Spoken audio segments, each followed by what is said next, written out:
This is the 22nd season of Bass Talk Live. BTL is presented by Bass Cat Boats, Strike King Lures, Aftco, Pro Guide Batteries, Spro, Gamakatsu, The Bass Tank, Beatdown Outdoors, and Sunline. BTL coming at you. Good evening and welcome to a special edition of BTL Bass Talk Live. We're going to talk about bass fishing. Sitting across from me, Captain Rick Harris, Bassmaster Opens EQ angler, former MLF Invitational or now Pro Circuit angler, and all-around good guy. Known Rick for a long time. And Rick, you are, I can say this with assuredness, the first in-studio guest from New Mexico. Yeah, I think I'm the first. That lives in New Mexico. Yeah, I think. Where are you actually from? Midland, Texas, West Texas. So East New Mexico is basically West Texas, so I'm right at home. Okay. But you like grew up in Midland. No water. Didn't start fishing. Isn't there like TV shows in Midland? Yeah, I did like, Landman, which they do a pretty good that's job what I thought. of capturing. Is that like, accurate? Yes. Capturing like the oil field and the vibe. They do a really good job at it. So did you ever dabble in any oil and oil and gas industry Yeah, I worked stuff? in the oil field for 9 years. That's how I bought my boat. What did you do in the oil field? I did flow back, basically. Whatever comes out of the well, we measure like how much gas are coming out, how much oil, water, and all that. It's a pretty cool job. It has its days where it's really easy, but a lot of times it sucks. So I'm glad to be out of the oil field and fishing. So like I put in, I was doing the bio before this show, and I put in it full-time guide and tournament angler. Yes, because that's like you're a full-time. That's what I do. You do. Yeah, I've done it since 18. Yeah. Took 1 year off, did windmills, but before that's what I was gonna get on the job search because I known that because I think I might have you talked about the windmills on the show. Yeah. Cool. But yeah, the oil field deal was like I was saving up to buy a truck to pull a boat, and I said screw it and just bought a boat instead of a truck, and so I had a boat, no truck. I just used a company truck. And towed my boat around and fished. They were cool with that? Yeah. They kind of didn't know, but yeah. 8 years. Yeah. What made you get out of the oil game? Yeah, I just wanted to fish more. Like, what can I do to be on the water more to get better? Because I fished the opens in like 17 and got my teeth kicked in. Mm-hmm. So I was like, all right, I need to step it up and get on the water. And that was kind of avenue to be on the water more and make money. So that's what I did. And is the oil field as hard work as it looks like? Sucks. It just looks like it just kicks your ass every single day. Yeah. Were you doing were you like there where you're always home every night, or did you? No, do I was like, gone. You I'd were be gone for months. Months. Yeah, I was on a job one time and I was gone like I think 98 days. Holy or cow! something like that. Yeah. But I mean, great there's really paychecks, that's what I said. sucks. There's probably nothing to do while you're there, so you probably just rake it in and you have per diem. Literally, like this is before like we had YouTube on our phone. Like I listened to like Kurt's podcast, Bass Edge. I listened to that. Yeah. And then I would buy from Bass Pro the Bass Pros, like a DVD. Dude, I have a Bass Pros DVD in I had the studio closet. Yeah, right I had there. all of them and just watch those like over and over again. Yeah. So you would like know every hook set, every fish, everything that was in there. That was my like version of YouTube back then. It was sick. Interesting. And then the fish. Then how'd you get into guiding then? Kurt Dove. I don't really know. I don't really know any of this stuff. Yeah, dude. So we fish together, talk all the time. Yeah, like we were down in Del Rio one time, and I was telling him about Bass Edge. He's like, "Well, you listen to Bass Edge? What?" And we just kind of talked about it, and then I booked him for a guide trip. And actually, like, it was kind of funny. He couldn't go out because his boat was jacked up or something. So he's like, well, let's just go to lunch. And went to lunch and, like, hit it off. And then I did the camp 1 year. And he's like, dude, you should guide. You were in Del Rio. I didn't live there yet. I was still living in Midland. But you wanted to go out on Amistad. Mm-hmm. So you hired Kurt. Yep. Kurt's boat was messed up. Yeah, he threw me off to James Burkeen. Oh, but you did go out. Yes. I thought you showed up and he was like, we can't go fishing, but I'll take you to lunch. No, he got me another guide, which like happens. Okay. Like, stuff comes up and like I've done it 100 times. But then you went out. He went out to lunch with him. Yeah, with Kurt then. Yes. Gotcha. But me and James like smashed that day. Like it was. What year would that be? I think like 13. Okay, so it was like when the lake was terrible. It was terrible. But it still had the big ones in it. That's when the big Kinda. ones were still kind of in it, but then were like ghosts. Yeah, there was no grass at the time, and we were throwing football jigs like super deep, and we had like 20-something pounds. Holy cow. And Kurt was even like, "You what? Like, you smashed it?" Yeah, we smashed it. It was awesome. But yeah, that's how. And then he told me about guiding, and he really helped me out down there. He like would throw me some trips, kind of show me the ropes, and very grateful. And then, did you live in the exact same box that Keith Combs lived in? Yeah, Keith Combs and Tim Renault and Judy Renault. So like, it's this triplex. It's like these 3 apartments that are like maybe 600 square foot. They're tiny, and like rent was cheap. The ramp was right there. The gas station was right there. The boat storage was right there. So literally, I could like wake up for a guide trip and be boat in the water. I'd wake up at 6:50 and be on the water at like 7:50. And did that for a number of years. Yeah, like 6. 6 years. Yeah. And then how'd you end up in New Mexico? Well, my fiance lives there, Okay. Allison. Shout out Allison. And she lives there, and like we didn't even really talk about it. I was just there and moved in, and we've been together. Like we started dating in February, and I was moved in May. So what do you have around you? How close are you to Elephant Butte? That's on my bucket list strictly for the name and for the like 1987 Bassmaster Invitational that was I think held it's there. like South, like Cooper, Allison's son fished it one time for like a nation deal. I really honestly don't even know where it's at, but I've heard good things. So I don't What part of the state are you in? I'll look it up. Yeah, it's like southeast. You're in Carlsbad, southeast. yeah. Elephant. Yeah, that shows how much I fish in New Mexico. I have no clue where any of the lakes are. Elephant Butte Lake State Park, New Mexico it's in like south central west. Okay. It actually looks pretty cool. Yeah, me and Cooper talk about like going. Like, Doesn't when that I'm look like home a and he's cool home. lake? Yeah, I've looked at it. There's like reeds in the middle, big marina on the south. Do they end. catch them out of there? Yeah, I remember Like good? at one point there were some 30-pound bags coming out of there. Out of Elephant Butte? That's what I heard. Like, who knows? I didn't go. I don't know. I didn't see pictures or anything, but that's what I heard from some people. I hear Utte's good. I just don't have time to go I'm fish. sure those you had the places. E there when you're Googling Elephant Butte. Yeah, that's Oh, it's like dry. yeah, probably. It's at like 1% capacity. Elephant Butte Reservoir expected to drop to 1%. Yeah, it's The probably largest reservoir in the state of New Mexico is expected to drop a historic low of 1%. Yeah, that's probably why they're catching them, because they're had nowhere to go. Biggest drought in decades. This is like in the last week or two. They're doing the same thing at Elephant Butte. Muddy River Catfishing is doing the same thing those guys are doing at Mead, where they're driving around, checking like, everything yeah, out? like he's Yeah, like, yeah. hey, look, here's all the boats that have sunk and all this stuff when it was like made. Didn't realize that. So, you fished the Invitationals 3 years ago, Yeah, 24. 24 Mm-hmm. Opens last year. Last year was didn't feel real. You fished that, like that was insane. Anyone that fished that was like, Division 1. yeah, or That it was Division 2. I Or don't divi- the one, it was we fished 5 days. yes. If you didn't make any cuts, Yes. if you didn't make any final days, you fished 5 days in 4 tournaments. Yes, it was. Or 6 days in and 4 I didn't even tournaments. fish the last one. I fished like 3 days last year. We had a 1-dayer at Rayburn, You know, a 1-dayer at Norfolk, and then 2 at Kentucky. 2 at Kentucky. Yeah, but Kentucky, remember Kentucky practice? Like yeah, 2 of the blew. days you couldn't even go fish.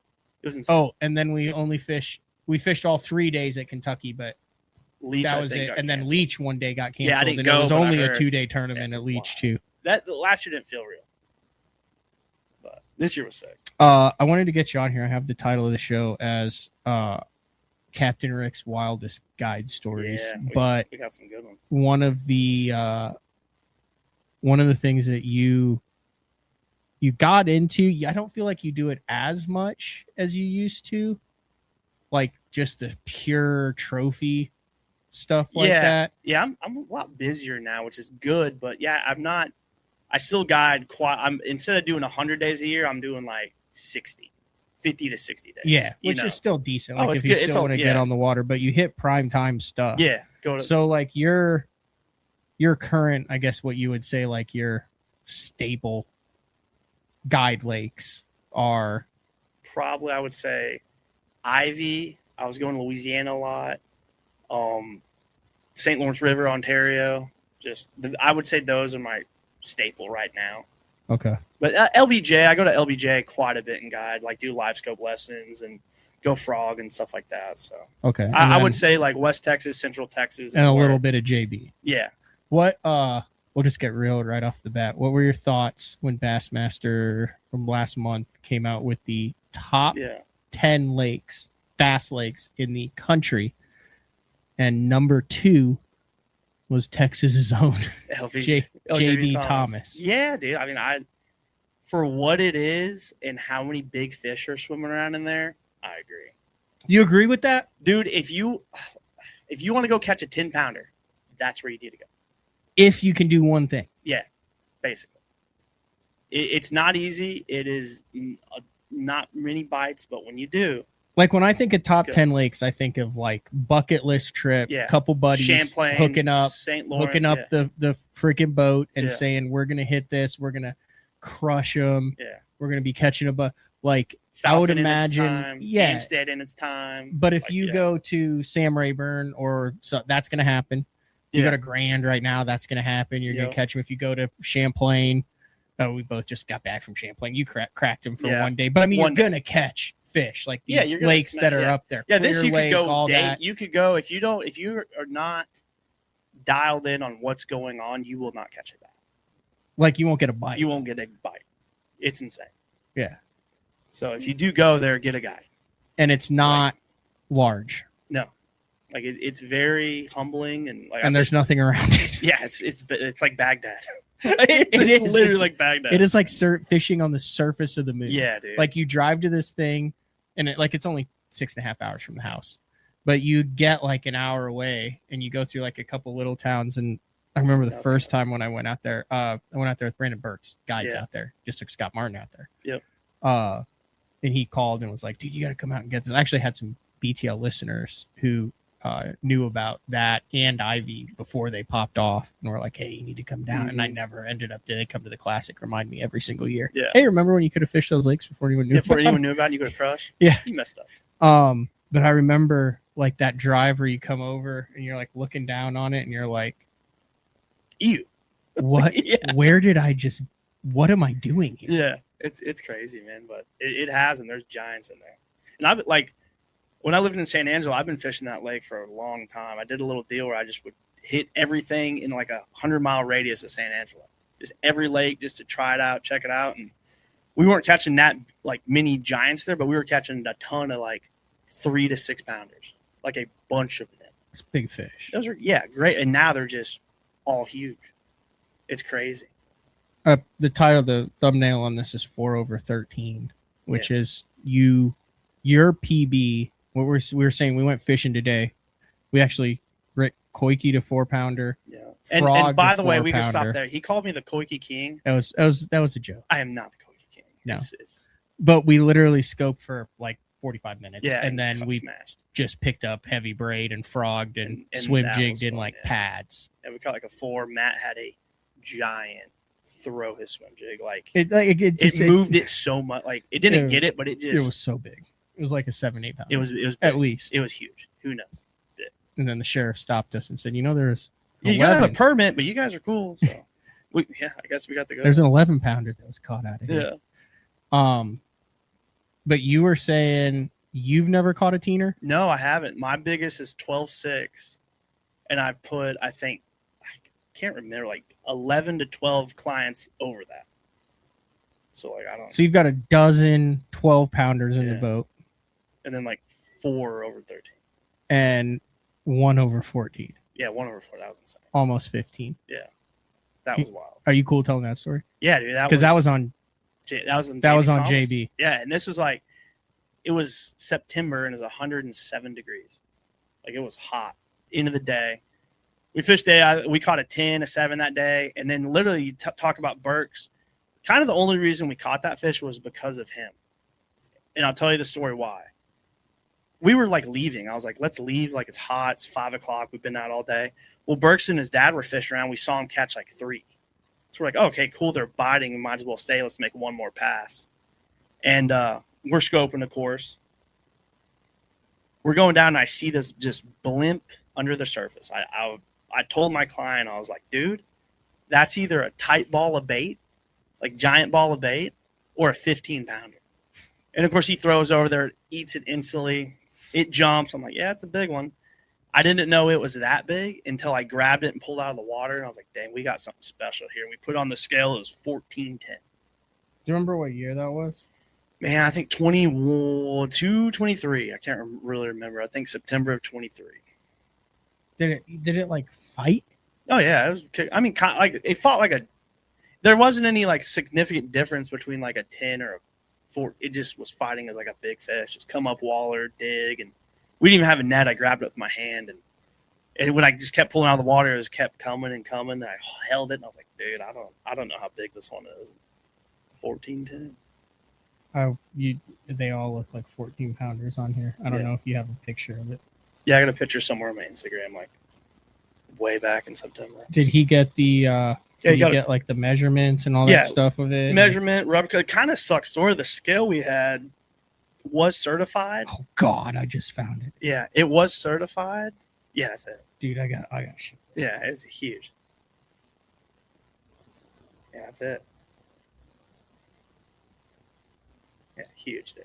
Like, we just kept looking. I haven't seen this picture in ages. And that's the thing. Like, I'm totally cool with like putting clients and they're freaking out and I get to see it. Like, it's all the same feeling. If I catch it, they catch it. Who cares? Like, it's just awesome seeing it. And we got the measurements, all that, and it was 28.5 inches long with a 23.5-inch girth. Yeah, it was on 29 inches. That's a giant, dude. Like a 10-pounder is like 24, 25. You can get 10s out of that. Holy And 28.5 is just like huge. But the scale was like certified, but it just went out like 2 months before. So like we had a witness, like, because it was 107. We're not going to take that fish somewhere. Like, where's the closest place? I think Ivy. So you'd have to drive an hour and a half. Get it, yeah, put it in there, drive an hour and a half. In 107, I'm just to do the share lunker deal. Well, share lunker's not open then. It's like from January to April. Okay. But just to get like certified scale, you know. Yeah. So I mean, you just said, hey, we know. So I was like, this thing's certified. We're good to go. But it's like a month out. I felt terrible. But I think he actually talked to the people and it was all good. I can't really remember, but he got a replica of it and stuff. I took him out. This March action, we crushed like 30 pounds on a swim bait and a thunder cricket. It was a good time. But yeah, it was. Do you think that's?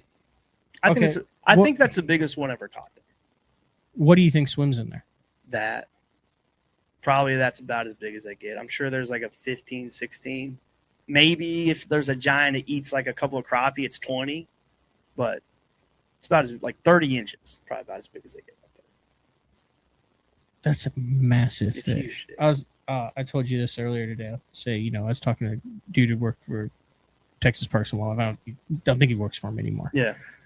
Anyway, he was saying that is a unicorn lake that's like, it's like a shooting star.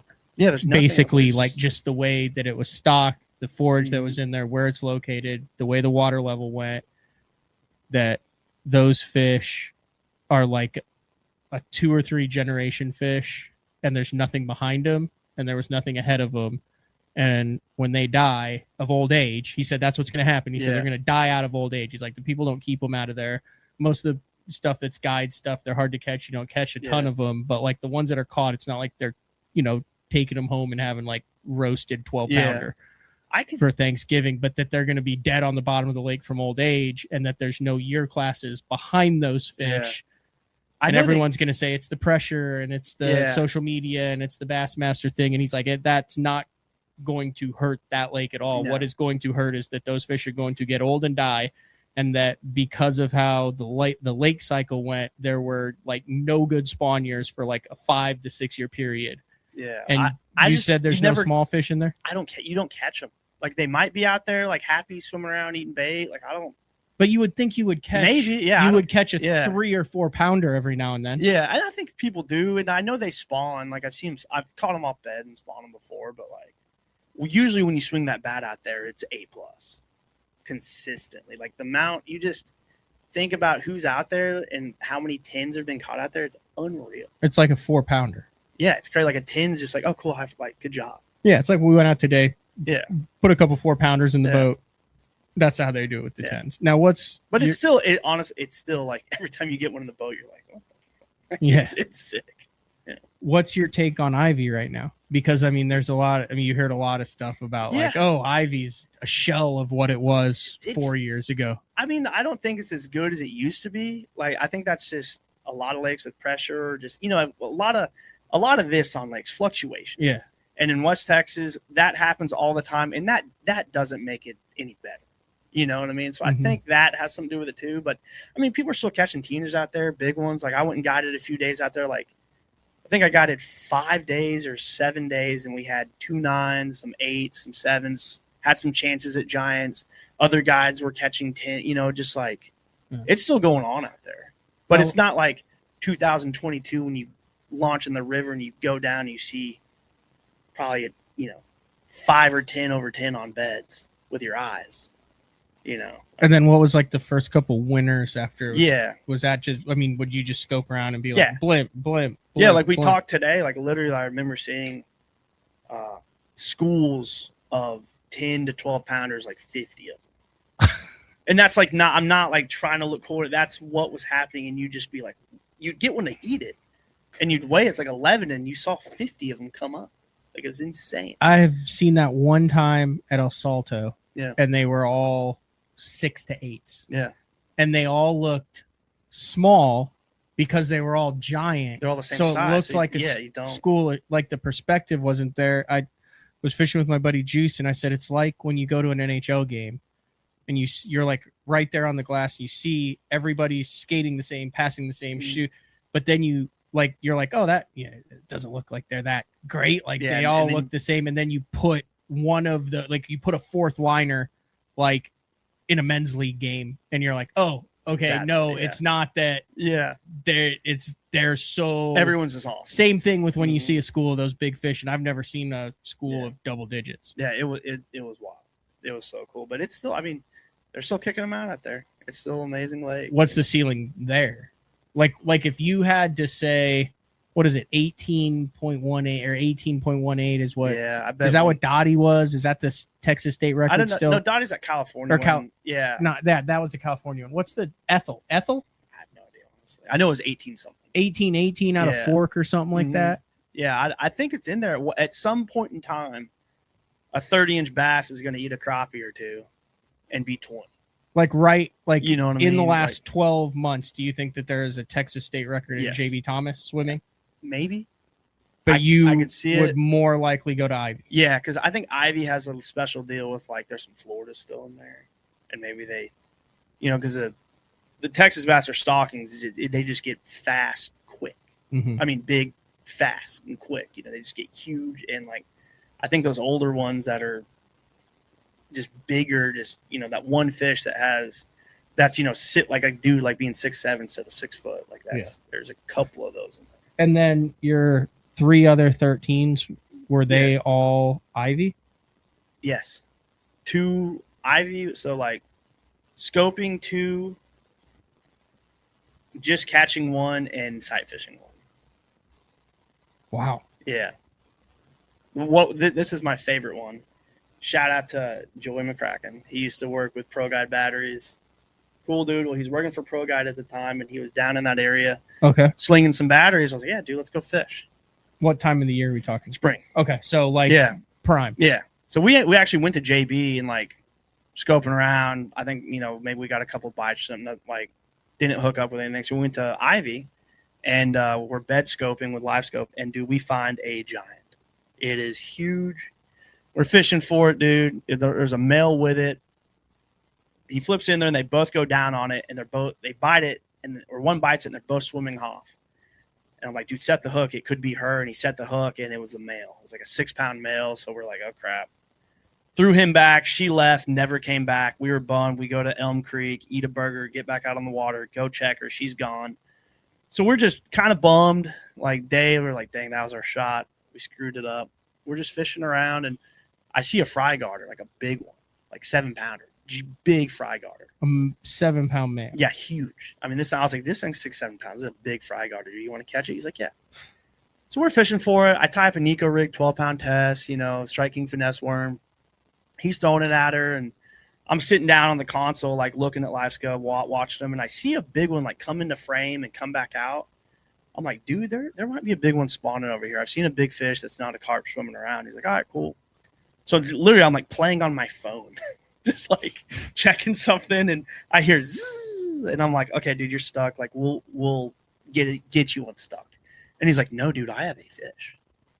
And I'm like, dude, you're stuck. It's fine. Like, he's like, no, dude. And I see his rod move. I'm like, oh, you do have a fish. Like, is it big? He's like, I don't know. And it comes up and jumps, and I'm like, oh my god, this is a giant. He fights it. I don't have a net again. I land it with my hand, and it was huge. This thing's huge. I'm putting it on the scale, and Joe is from like Missouri, so his biggest fish before this was like 6 pounds. So I put it on from 6 to 13. Yeah, well, he didn't know it was 13 because he'd never seen a fish that big, and I was like, okay. Oh dang, dude, it's 9.14. It's not even a 10-pounder. He's like, dude, I don't care. It's my biggest fish. Oh my god! And then I show him the scale, and I was like 13.2. And dude, like we were like, I know, like we were hugging on the boat, both freaking out. Like we waited at Elm Creek. It was 13.2 measurements. Rubber released it. Like we're stoked, and we're driving to dinner that night. And I was like, dude, that is so sick. Like you scoped that thing. He's like, I didn't. I'm like, what are you talking about? He's like, I was fishing for that fry garter, and I was reeling in my Nico rig, like looking up at the sky or something, and punk. So he was reeling in a Nico rig. 13. And like that was my first day back guiding, and then a long time. So all the other guys are like, "Oh, Rick's back, like 13, like oh my!" I'm like, "No, dude, listen to this story," and they're like, "That's insane." Let me ask you this: over the past 10 years, ballpark, how many 10-pounders do you think have been caught? How many 12 pluses do you think have been caught out of that region in Texas? Dang. Just give me a ballpark because I'm going somewhere with this. Yeah. The exact number isn't important. So like 10 years, they're always kind of caught. Like, because 26, 16, they were being caught in 2016, kind of. Like every now and then, maybe like literally like 5 a year. Yeah. Then 18, and then live scope, and then like how 21. many 12 pluses are coming out a year? Oh, dude, ton. Like probably. What do you mean ton? 30? 30? Yeah, maybe more. Okay, so I would say let's just say over the last 10 years, or let's say since 2020. Yeah. So 6 years. Yeah, dude. 6 years. Let's say 2020 to now, an average. You think 2020 to now 50, 20 to? Dude, I bet 50. Okay, let's do 40. Yeah. So that's 240 12-pounders. Yeah. And do you think most of those are unique 12-pounders? You don't think it's the same 50 12-pounders that are getting caught 6 times? We've all thought that. Sometimes, like, are these the same fish at JV? Are these the same fish at Ivy? Dude, I've got a bunch of fish out of JV. I've never seen a hole in its mouth. Okay. And usually when they get that big, they have some identifying characteristics. Kind of what's going on. And I'm sure, like, maybe some, of course, like, we've all caught these same fish twice. Like, that happens quite a bit. Like, dude, we're doing a camp one time, and, like, my buddy Dylan Thompson, his boat a kid caught like a 6.3 off the bridge, and then like 2 days later we caught a 6.4. It was the same fish, it just weighed an ounce heavier on my scale. Like it was just, but it's the same fish. So I'm sure the same fish are being caught. But let's say 250. But I don't think it's 12 plus pounders between 3 or 4 lakes in that area that are weighed in. Out of those 250, it could be more. Like it's pretty insane. That's pretty insane, dude. That's It's like more. insane. That's like a 12-pounder a week. Yeah. much. Oh yeah, dude. Like during the spawn and stuff. Yeah, it happens like every day.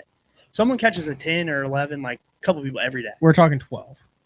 That's like almost every day. Yeah. I say 3 times a week, maybe more.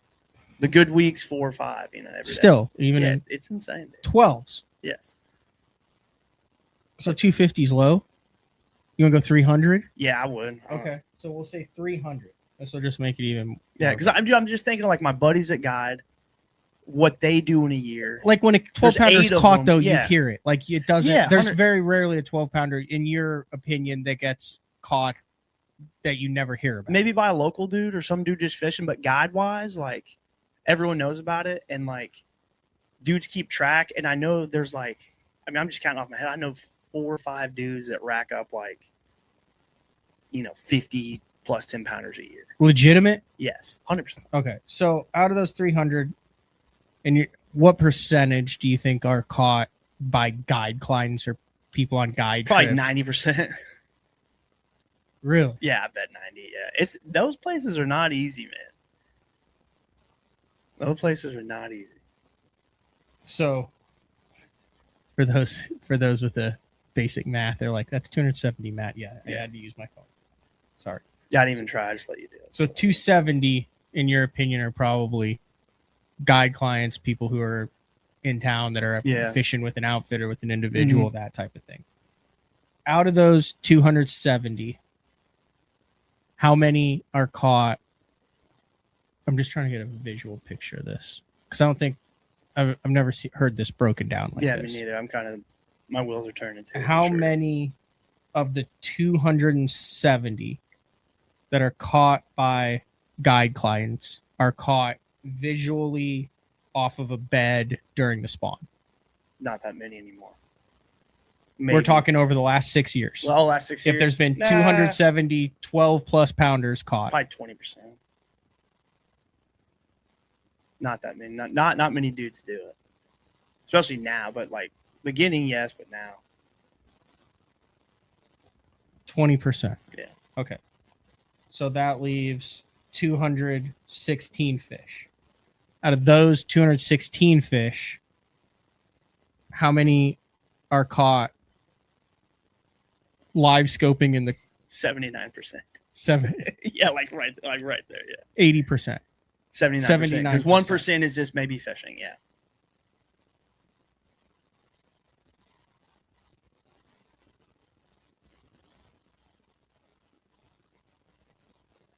No. So that would be out of the 216, 99%. Yeah. Oh, exactly. Yes. Yeah. Yes. 99% out of the 216. So out of the 300 plus 12-pounders that are caught, with your estimation of 270 being guided trips, 20% being bed fish, the other 79% being scope fish. Yes. Which means that out of the 300 that are caught, you maybe catch 2 or 3 of those 12-pounders through the entire year, through all of the guide services, trips. Everybody who goes down there, takes trips down there, catches, posts about it. Now, we don't know about Joe Bob, who's Carolina rigging a 19-inch lizard and not posting it on Facebook. Yeah. Which happens. 2 or 3 of the fish, I would think, are 12-plus pounders. Yeah. So just going down the bank, throwing and even, I guess they're scoping with glide baits now. Yeah. That have been. Mm-hmm. But just blind glide baiting, dragging a worm, a top water, something like that. 2 or 3 fish a year is, oh, I got one. Oh my God, it's huge. Yeah. Oh my gosh, it's really big. Yeah. It's a 12-pounder. We were just, quote, fishing. Yes. Maybe a little more than that, but yeah, about that. So safe to say 5. That's all I hit. Like, dude, like I think about throughout the years, it's like 1 to 4 I've heard just fishing. And like that's your one story. Yes. Yeah, that's my one. But technically, that fish wouldn't have been caught without live scope. Kinda. I mean, he did like. Oh, you were visually seeing the fry garter. Yeah, we were fishing for the fry garter like at 80 foot, and then he's just reeling in. Like, it's insane. It's so funny. So if you're just gonna hook up your boat, go down there and start throwing a 3/4 ounce double willow leaf spinner bait on OHIV and JB Thomas in this place, like, good luck. It ain't happening. Might, but good luck. Yeah. Go get it. Like, dude, I've seen so many people like, yeah, we're from Missouri or we're from Minnesota. We haven't got bitten in 3 days. And it just breaks your heart because these dudes are like going down there just like stoked and excited. Spending their vacation time, and then they're just like 1 week off. just at the trailer, just like, dude, this place is rough. It's like, yeah, I can just go get it. And it's rough 12 months out of the year unless you know what you're looking for, where you're good. It's not like put your boat on and start catching fish on any of these places. Yeah. And all the guys down there, dude, like they're all dialed. Like everyone's legit. It's cool. Everyone's good. How many guides are there? I mean, there's like they come in and out, but there's probably like, and me included of coming in and out. I'm not like a full-time timer down there, but there's probably like 6 dudes that are there a lot catching. And as a whole, it seems like there's obviously guide drama on anywhere where there's competition, whether you're on Toledo, Rayburn, Gunnersville, that's everywhere. Pickwick. I've been doing anywhere. it for years. There's always but whatever. It also seems like for the most part, everybody's cool. The West Texas guys like chat with each other. Oh yeah, get along, talk. Dude, I remember like me and like this year, me and Brady had 2 fish that we found together, and like, dude, you catch her? No, I'm going over here. Cool, I'm gonna go try her. Like, it's fine.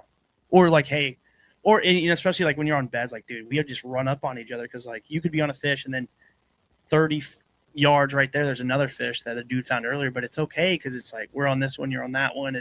We want everyone to catch one, so everyone's cool about, you know, not cutting each other off, but being close because there's only so many flats in the lake, so many places they spawn. Like it's tight quarters, but everyone for the most part gets along and knows the deal. Once you understand what's happening, it's pretty drunk. So then the clients, the guide people, the guys that pay to go down there and fish and have the experience and all that, kind of break that down to me as far as trophy hunters, guys who were like, oh, I just booked a guide trip and heard this was good and knew nothing else about it.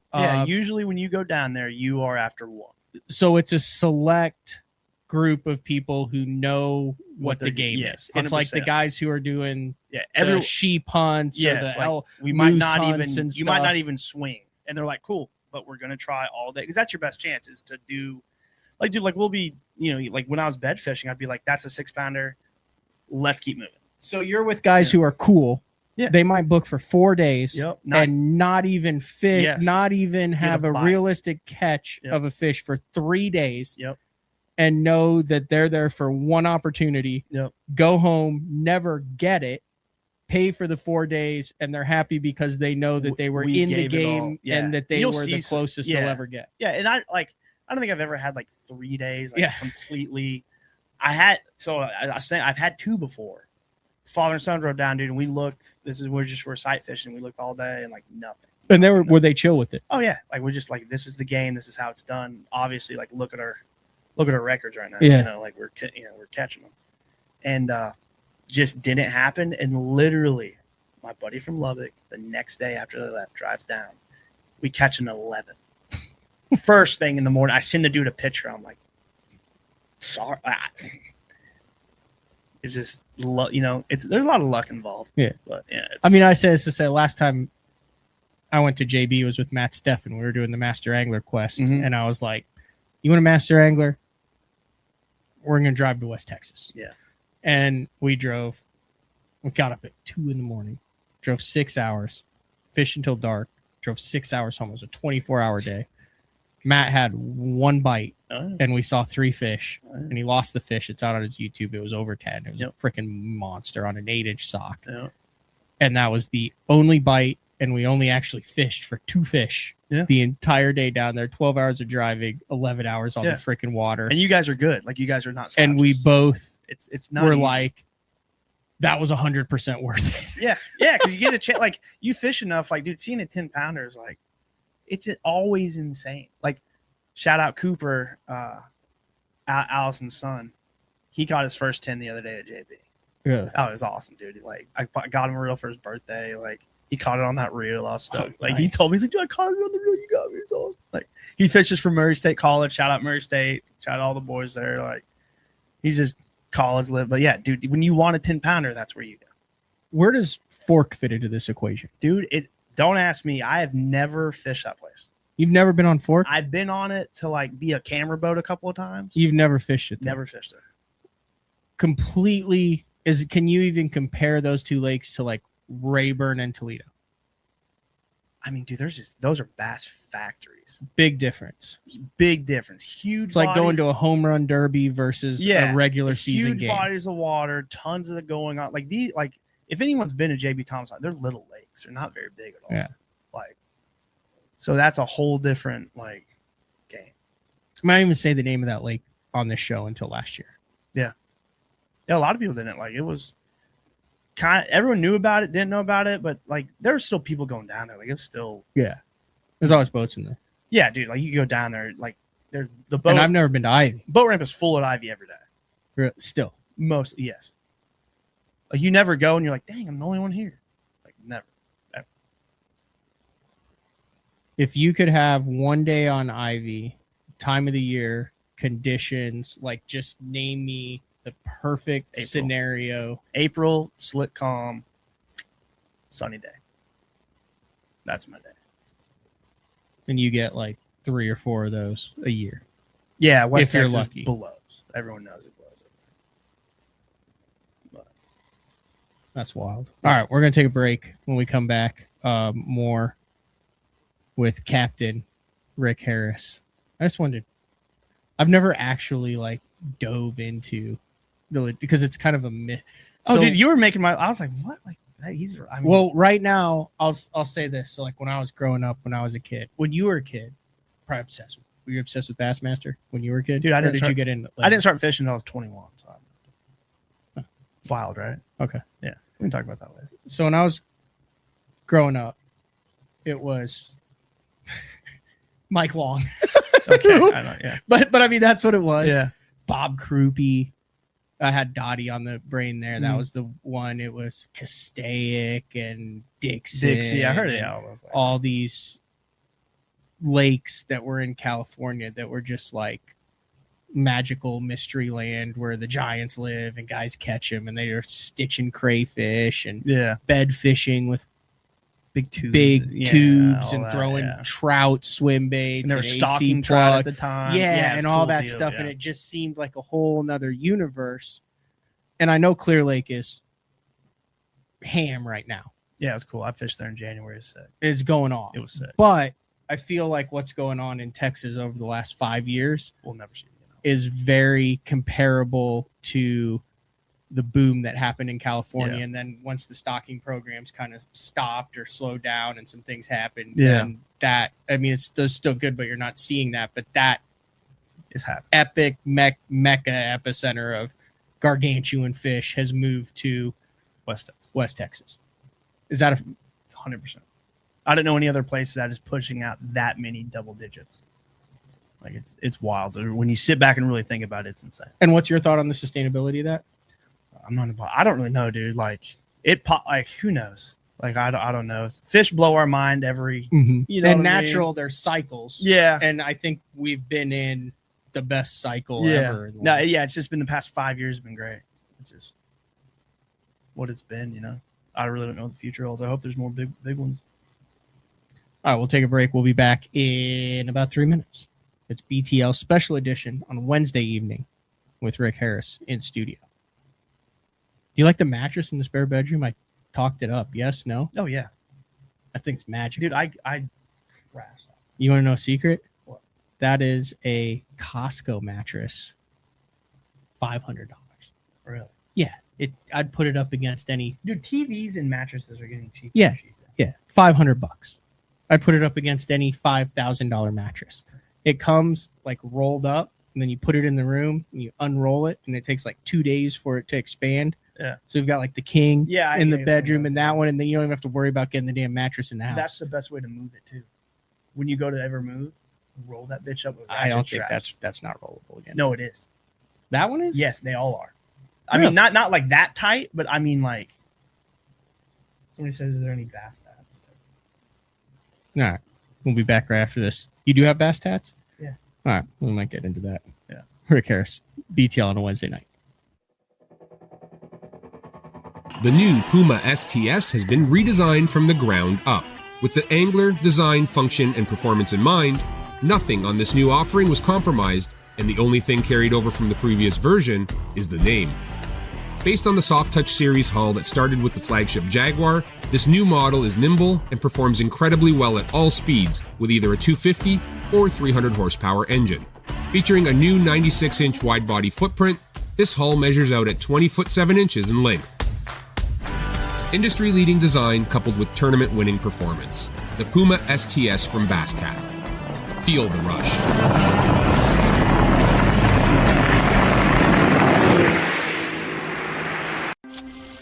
Before there were hashtags, there were handshakes and shared stories. They gave us confidence to make our first cast and chase our dreams. They taught us to fish, and in the process, taught us about life. They taught us that success isn't just about reaching the top. It's about lifting others up. The future isn't just about selling tackle. It's about 3 simple words. Let's go fishing. Here's to the original influencers. When I'm in a tournament, conditions are constantly changing and every second matters. With the Deep Dive app, I can instantly pull up all the current lake conditions all in one spot. So no more looking at weird government websites. In just one quick glance, I have water clarity, water level, wave forecast. It's all right there in the Deep Dive app. Download the Deep Dive app and get all the tools you need to put together an awesome tournament.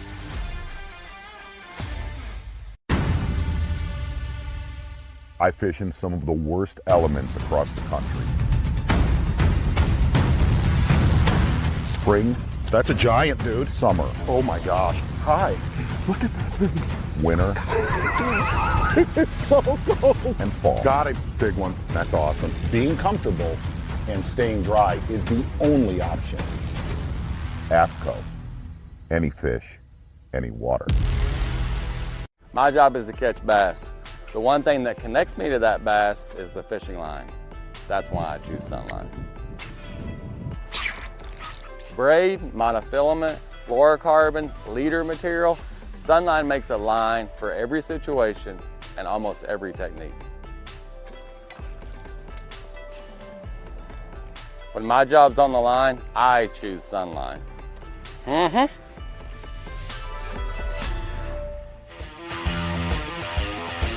All right, welcome back. Detail on a Wednesday, chatting with Rick Harris. Didn't even mention this. There were a lot of changes. A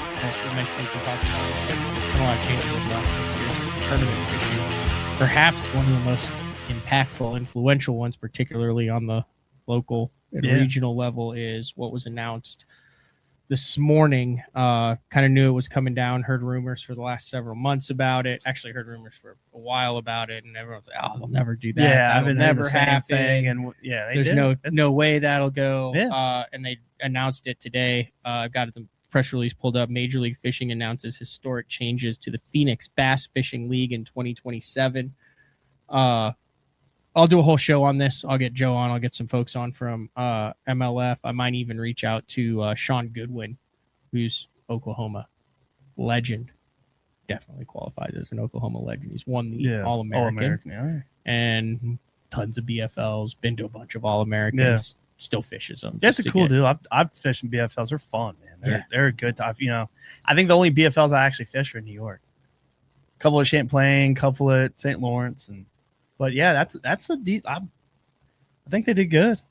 All goes on scope. Let's get it. And here's some of the main changes. It is a team/full solo format, so you can fish with a partner, a buddy, or by yourself. Unrestricted, forward-facing, 360-degree sonar. Haven't dug into whether there's a transducer limit. It doesn't sound like there is. I don't think there will be. I think because you can't police that. You want to have a buddy with a scope box off the back deck and a turret. Have at it. That's the way I take it. I think we're going to see some of that. I know in some of the bigger team stuff in Oklahoma, some of the dudes teams in the back have them. It's cool. They'll have a unit in the back that they scope off of, and the guy in the front does. This is wild. With 150 boats, it's a guaranteed $15,000 first place. Good. And that doesn't include any of the incentive contingencies and all that. Oh, yeah. First place guaranteed at $10,000 regardless of field size. That's big. Now, I don't see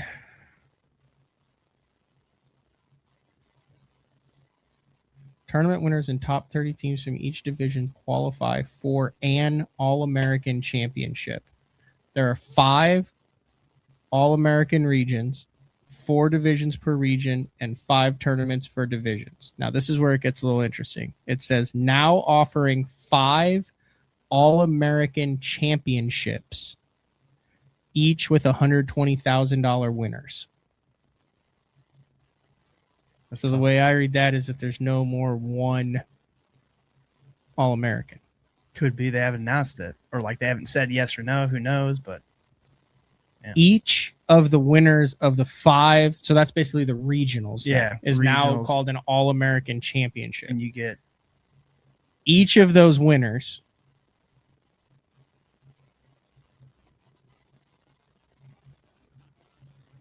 the winner goes to Redcrest, and the co-angler goes to the Toyota Series Championship. Yeah. So Redcrest and Toyota Series Championship advancement from each of all 5 All-Americans. Yeah. Does it say on the Toyota Series Championship if like you're the not cat, you're like the back, you're like the teammate? Are you a co-angler or a pro on the Toyota Series Championship? You're a pro. Okay. Yeah. Hard.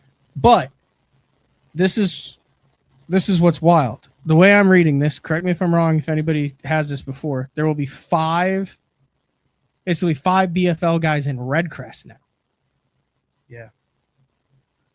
And the Redcrest field is small to begin with because there's only 45. Yeah, there's only 51 guys on the BPT to begin with. Yeah. So percentage-wise, that's a lot. That's like 20. Yeah. That's a lot of the field. The other thing that sticks out, the no forward facing, $10,000 guaranteed for first. It's good. Pro Circuit, BPT, Elite Series guys, and NPFL guys can't play. Cannot fish it. Yep. That's definitely going to impact the NPFL guys the most, I think. Yeah. And the Pro Circuit guys. Yeah. I would venture to say with that payout and what it is, there will be a number of Pro Circuit anglers who opt to fish 2 or 3 divisions of the BFL solo instead of fish the whole season. A whole season as a Pro Circuit angler with a $35,000 entry fee and 6-7 tournaments across the country. If you can stay in your region with a $10,000 guaranteed, especially if you have a Phoenix and the other incentives, that's a $17,000 plus win on a $500 entry. And then you win a regional. Redcrest, there's another 10. And that's what I'm saying. Yeah, I dug into this when I got the early press release a couple days ago. Yeah. And this is the way that I'm 100% understanding it. It's still heaviest 1-day catch, 5 fish limit. They bumped the entry fee to $500. So it's $500 like $10,000. That is either for great. A team or for an individual. So if you want to jump in it by yourself, you're paying $500. If you don't, it's $250 a piece. But then the All-American Championships, which is in each region, they're giving away $120,000 Phoenix, 250 horsepower engine. The team captain advances to Redcrest. The teammate advances to Toyota. It's legit. Second place in each one of these is $20,000. Third place in each one of the regional All-Americans is $15,000. 20% of the field wins at least $1,000. Like they're pouring a lot of resources to rehab the BFLs. Yes, if they don't get a lot of entry, I will be blown away because, like, one, you're not going to have, the higher up guys fish. I think that's fair. I think that's cool. Like, it kind of sucks for those guys, to be honest, but it gives the dude that wants to dream of doing this a chance, and I think that's awesome. And you have a chance of winning a boat in a regional. Okay, I mentioned Sean Goodwin. This is why it's different. So just for stats, Sean Goodwin has 1, 2, 3, 4, 5, 6, 7, 8, 9 BFL wins, a regional win in 2015, and an All-American win in 2007. And he won one last year in the Archie division on Greer's Ferry. So safe to say that's a pretty good guy to just like take a look at, right? So in 2026, when he won on Greer's Ferry, that's where my accent gets me. I can't say Greer's Ferry. Greer's Ferry. Is that a tongue tire for you? I want to say Greer's Ferry. I say like Amstead instead of Amstad and oil. So it was like it was a little funky deal because he actually tied for the win. But the two guys who tied for the win each got $2,610 for winning the BFL. Yeah, this is going to be insane now. Fifth place got $800. Let's go. 10th place, $445. Cool. And Chris Huddleston, who finished in 17th place in this event, got a $125 check. They paid 17 places. The tournament had 87 boats in it. Yeah. And that, I think, is a fair representation of what the BFLs have become over the last couple of years. Yeah, they haven't been too hot. I mean, that's just sucks to say, but they're not. But this should revamp. This is sick. Do you think that the forward-facing... So my thought on this is that MLF is going, there's a ton of guys that have adopted this at the local and regional level, and the fact that we restricted it to one period obviously didn't work because we've ran the numbers on what it is. So we're unrestricting it because we feel like we'll actually get more participation because of it, when the thinking 2 years ago was the less there was, the more participation you would be. This is a drastic change. Yeah, I think that the more participation is going to come from the payout and the opportunity of that. I don't think there's going to be a lot of you're going to have a lot of scope's going to be involved in some, but I think the payout is more, shiny than, oh, we get a scope. I think if they made it no scope and did this payout rate, you get the same amount.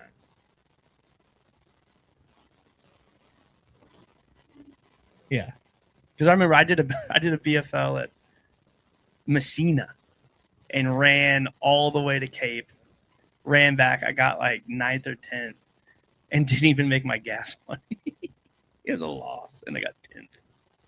So it's $5,000. It's over $5,000 for a pro circuit spot, right? Yeah. So I just went to the Angler of the Year in the pro circuit, and I've just picked we'll pick a random guy with one of the best names in the game. I don't know if you know Jack Daniel Williams. I do.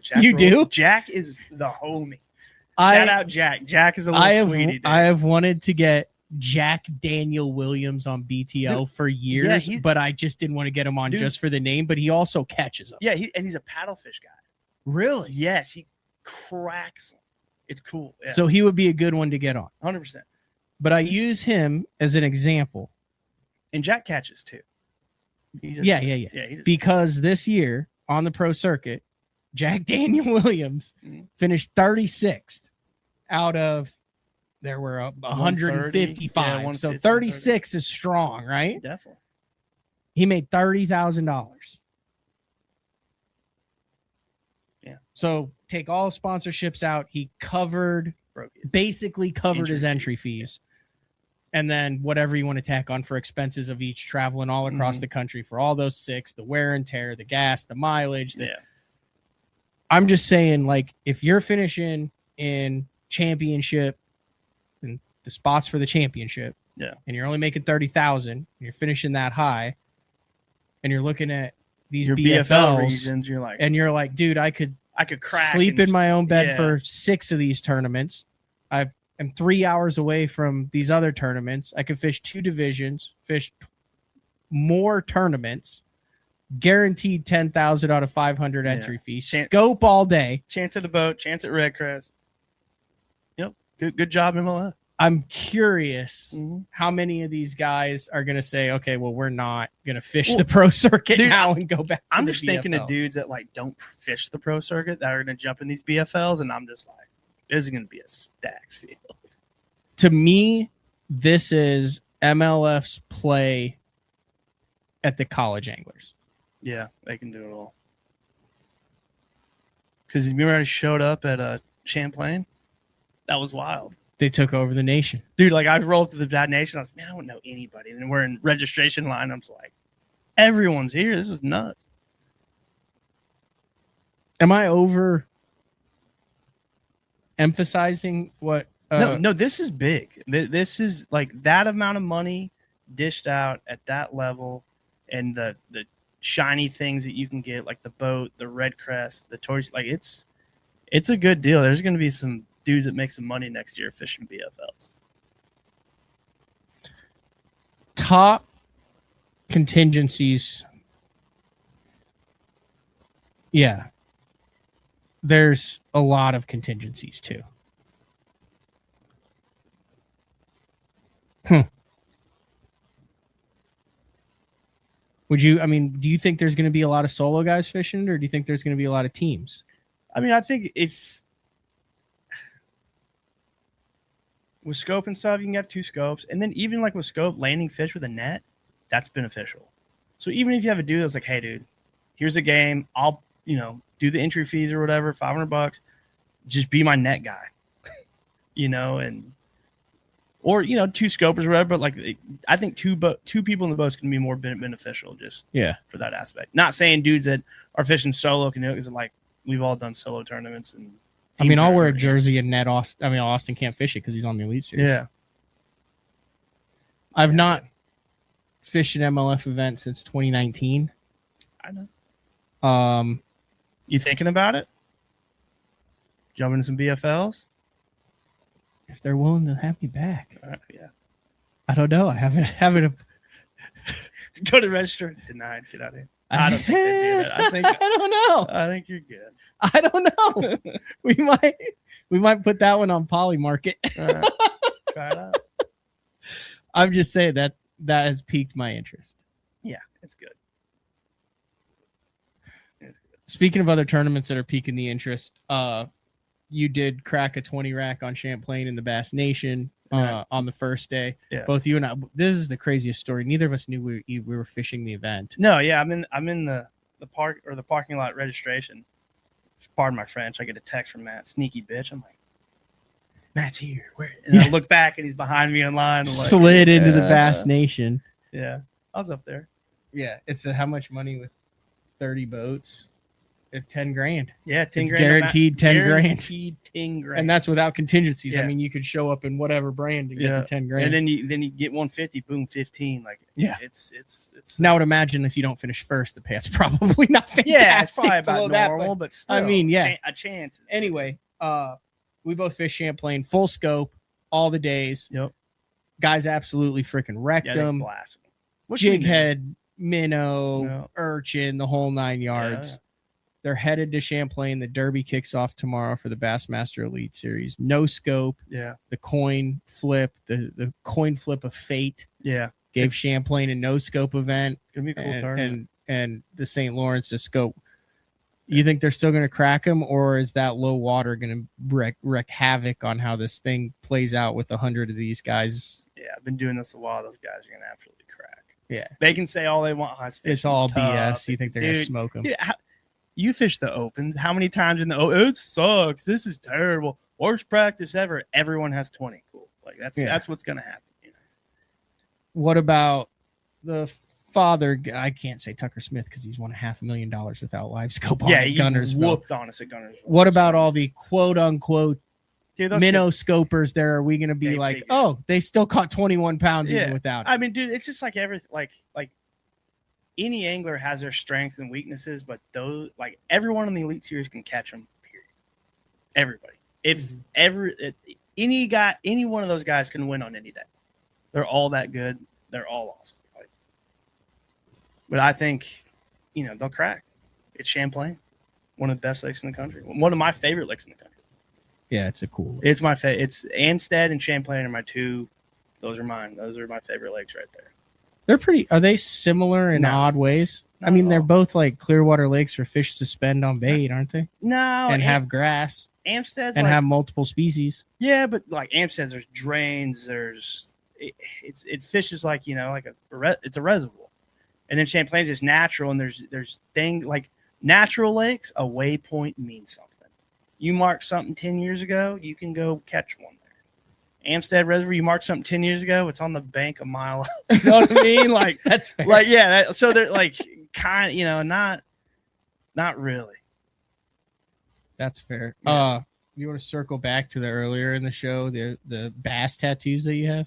Oh yeah, I got one bass tattoo. It's on my leg. Oh, okay. Cool story. I was at a tattoo convention. This guy, Mike Balzell, awesome artist, one of my favorite. He was just selling flash art. He wasn't tattooing. I was like, dude, you tattoo? Like, I'm a fan. He's like, nah, dude, I'm not tattooing. I'm like, all right, whatever. Looking at flash art, and we start talking about fishing. What is flash art? It's just like art you hang on the wall, like tattoo art. Like Okay. Drawings. He does a cool thing where like he draws stuff on wood and cut it out, polish it up. So it's like a good. famous tattoo artist who Yes. does something, so you have it on the wall, and then people are like, "Oh, he did that." Like, I know his work. Gotcha. So like I was excited, and then we just started talking about fish, and he's like, "You know what? I'll tattoo you." So I was like, "Cool." He asked me what I want. I was like, "You pick something, bass fishy." He did a bass, like he tattooed me, and like there's a crowd like watching. Oh, that's cool. And then like I was like, damn, how much is this gonna cost? It's like, how much, dude? He's like, don't worry about it. I gave him $100 tip, and we're good to go. Oh, that's sick. It was really cool. It was awesome. Last night we were watching another podcast. Yes, we were. And it was an old one. It'd been out for a long time. Yeah. And Rick informed me that he has made a pact with some of his fellow anglers. Yeah. That Cameron involves Madison, yeah. that involves and Gray a face tattoo should he accomplish certain goals in bass fishing. Yeah, so here's a scoop. So, Tristan cut his hair last year. Russ cut his hair when he qualified, and my buddy Cameron Madison Graybuck, in the room with him, were like, if you qualify, let me tattoo you. And I'm like, hold on. We'll get a tattoo artist at a shop, and if he allows you to do a line, I will allow it. But I'll get a tattoo if I qualify Elite Series. And then the running joke was face tattoos. I was like, okay, I will get a face tattoo, teardrops of if I win 5 classics, I'll get 5 teardrops, which is like not happening. Who knows? But if I won 5 classics, I'd get 5 teardrops on my face. Like, why do you have face tattoos? I've won 5 classics. But probably not going to happen, but it's the bet's there that does. Mr. Dallas Stars 18 has a bronze eye on his inner thigh. Cool. Rock tattoo hard. Yeah. Actually, one of my buddies in Havasu has a bronze eye tattoo, a popping one. You would never do like a Elite Series logo. No. Like, do you know the American Nightmare, Mr. Cody Rhodes, the face of WWE currently? Oh yeah. Has the American Nightmare tattoo on his neck, which I always wonder, like, is that like a henna thing that he has to get redone every couple years as long as he's the American Nightmare? Yeah. Or did he really go that hard? Yeah. Neck, face, and hands, I'll never touch. But you'll never have like an Elite Series tattoo like wrapping around. No. Sorry, Bassmaster, but no.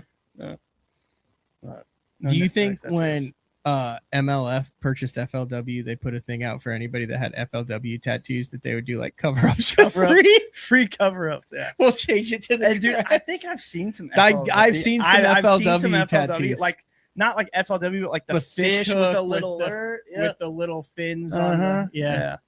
I haven't got tattooed in like a long time, but if I make the Elite Series, Cameron will tattoo me. Oh, what happens? I like it. Yeah. All right.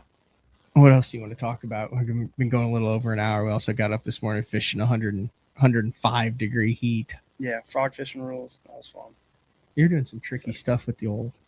Yeah, the old Kerman pads. You got to do, and we're getting bit. Like it's been a lot of time in grass, man. I know some grass stuff. It's one thing I have not. Yeah, but it was fun. Yeah. I mean, they were like that deep. Yeah, it was fun. They were, less than a foot of water pads. Does not suck. Yeah. Hey, people want to get out on the water with you. Yeah, hit me up. Instagram, Rick Harris Fishing.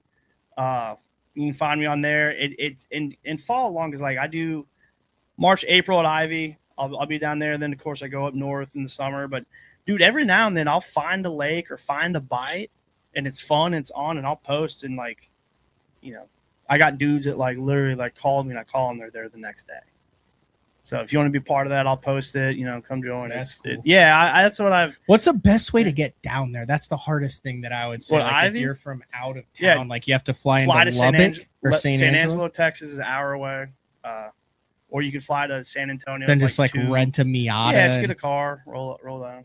Places to stay down there's Elm Creek, a couple other places like Airbnbs, of course. A couple of towns close. It's And what's the accommodating. going rate? $6,000 to $8,000 a day now, from what I hear. No, probably like 15 grand is like no.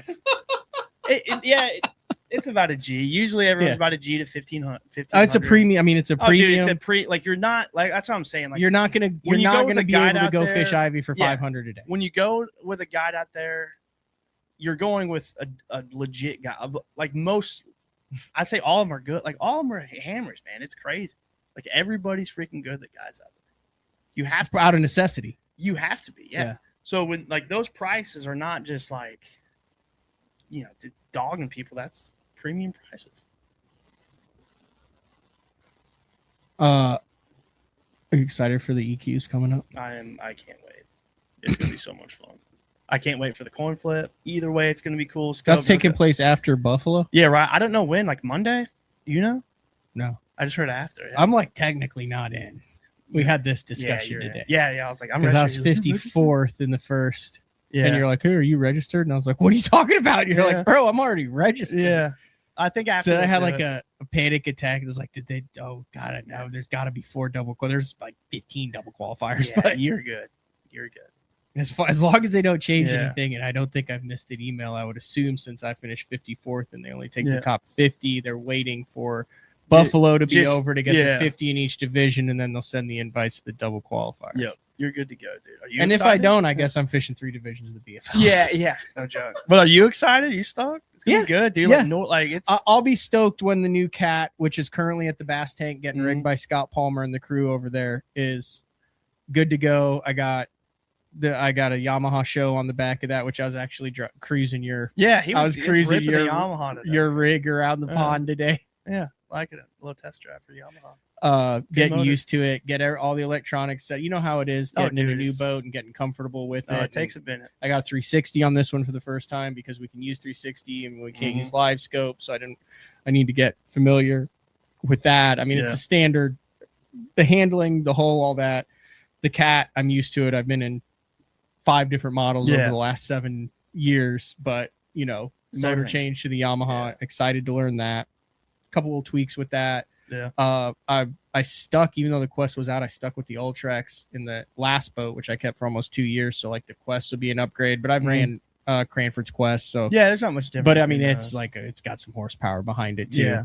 Brushless and all that. But I mean, we can still only use 34, so it's not like I'm working, like we're working with new technology. Yeah, when the anything. new live scopes came out, we literally got an email like the day after. Like, it was like, hey, you're not using these in EQs. Like, okay, geez, sure. Same thing with the Elite Series, though. Yeah, totally. Yeah, they're just they had a list of approved transducers, and they knew that beforehand. They said, hey, this is totally fair. Yeah. Like, I back it. Yeah, it's a good call. Yeah, you just have to put a black box in there and then take it out for the new. Yeah. For the new juicers eventually. But no, I'm excited for it. It's a good, Norfolk in September is basically going to be like what we did today. Yeah. Seriously. Regardless of whether it's scope or not, it'll probably be 100 degrees. No. Fish will be scattered. You'll be like fishing something on the bank and something will blow up behind you. Yeah. And I think you can either be in 2 foot of water or 100. Like you can do, there's just going to be everything. I just hope it doesn't rain 19 inches in 2 hours like it did last time. That was wild. Toledo's going to roll. Gunnersville's going to roll. Like they did good. We're all excited, man. The coin flip is going to drastically change those tournaments. It's going to be literally a completely different tournament for Gunnersville and Toledo. Yeah, I could see Norfolk getting both ways. Yeah. Like Casey Scanlon won it. Yeah, granted it was coming up and stuff, but yeah. I was scoping down by the dam for my 10 pounds 2 Yeah. years ago when we were there, and there were top 10s. If there was a top 10 live camera, it would have been showing 3 or 4 different things. Yeah, and that was with scope, and 2 of the things wouldn't have involved scope. Yes, but Toledo and Gunnersville, that's when they make that coin flip, you're going to know what you're doing. And there's a chance that either both are or both aren't, or one is and one isn't. Yeah. It's cool. It's exciting. For both are, then it would have to be no scope on Norfolk. Yep. And then automatically Gunnersville flip. Toledo would be scope, and then there'd be a separate coin flip. Yeah. Who's doing the coin? We have Bassmaster. I'm assuming they're getting around the table of doom and flipping the coin of destiny again. Of doom. Yeah. Is that what it's called? The table of doom and the coin of destiny? Is that what it's really called? Absolutely. I didn't know. That's the official. Yeah, I didn't watch it. I just like on That's Instagram. the official terminology of it. That's funny. Yeah. I guess Zona made that up. The table's handcrafted by Rick Klund in his wood shop in the hills of Missouri. Yeah, there's some spirits in that thing. And blessed by the bush light of Denny Brower. Yes. That's what it's cured with. Denny takes a sip and then cures the table with the rest of the bush after Rick hand hewed it. That's perfect. Out of a cedar that he fell with a hatchet. Yeah. Okay. Give me a good. What's a coin made out of? Huh? What's a coin made out of? Where they get the coin? Buffalo nickel. No, they had a Bassmaster coin. Okay. Bassmaster loves coins and rings. Yeah, dude. Oh, that's a thing. The rings they gave out last year. I hope we get one. Bro, like when I saw that, I was like, dang, I didn't make the EQ, so I'm gonna ring. Like I was at Alex's house the other day, I looked at his ring. I was like, God, I hope they give these up. Hank, if you're listening, we need some rings, dude, please. I don't know.